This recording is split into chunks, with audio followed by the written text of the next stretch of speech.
Bonsoir à tous, merci de nous rejoindre. Je suis ravie de vous retrouver pour un nouveau débat et une nouvelle thématique de l'actualité économique nationale. Ce soir, mesdames et messieurs, nous avons choisi de vous parler des produits financiers classiques versus produits financiers islamiques. Et le sujet est on ne peut plus d'actualité aujourd'hui. Vous le savez, nous l'avons dit à plusieurs reprises ici même sur ce plateau, l'État a grandement besoin actuellement de capter un maximum de fonds dormants qui gravitent dans la sphère hors bancaire. Et pour ce faire, plusieurs formules ont été mises en place par le circuit financier.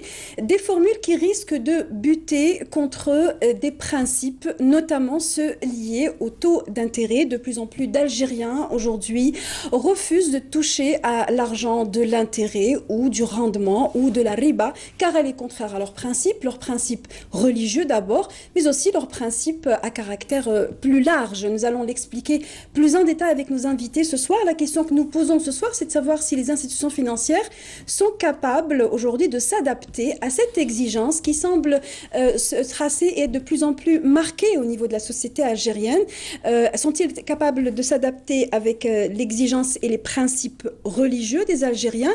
Et s'ils y arrivaient, est-ce que cela sera nécessaire pour justement maintenir et avoir une relation de confiance entre les banques, les assurances et leur clientèle? Bonsoir messieurs et merci d'avoir accepté notre invitation pour éclairer nos téléspectateurs sur cette question de finances classiques et finances islamiques. Farid Bournani, bonsoir. Bonsoir. Vous êtes expert financier, merci d'avoir accepté notre invitation. À vos côtés, monsieur Mohamed Ben Arbia, vous êtes le directeur général de Salama Assurance, qui est une assurance qui pratique des produits conformes à la finance islamique. Monsieur Hadjou Abdelhakim, vous êtes le directeur général de la Trust Assurance. Vous avez également eu une longue expérience dans des institutions financières qui pratiquent les produits financiers issus de la charia ou de la finance islamique. On parle aussi de charia compatibilité, on va en parler plus en détail. À vos côtés, monsieur Mohamed Krim, bonsoir et merci d'être avec nous. Vous êtes le président directeur général de la BDL. Vous faites dans la finance classique, vous êtes banque de développement local. Merci d'être avec nous.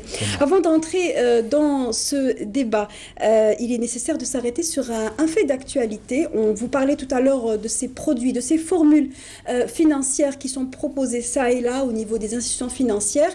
Et cette semaine, la banque de développement local a annoncé pour dimanche prochain le lancement d'un nouveau produit financier. Il s'agit d'un placement, un livret épargne qui ne génère pas de taux d'intérêt. Je vous propose de voir les détails de ce nouveau produit qui n'est pas nouveau dans d'autres banques avec ce reportage signé Nawal Moula Hamoudi. El Badil, ou l'alternative, est le nouveau produit de la Banque de développement local. Ce livret à taux d'intérêt nul sera commercialisé à travers les 146 agences de la BDL et ce, dès la semaine prochaine. Dès dimanche prochain, nous allons lancer un produit alternatif aux produits classiques qui consiste en un livret d'épargne sans intérêt et il sera disponible dans toutes nos agences.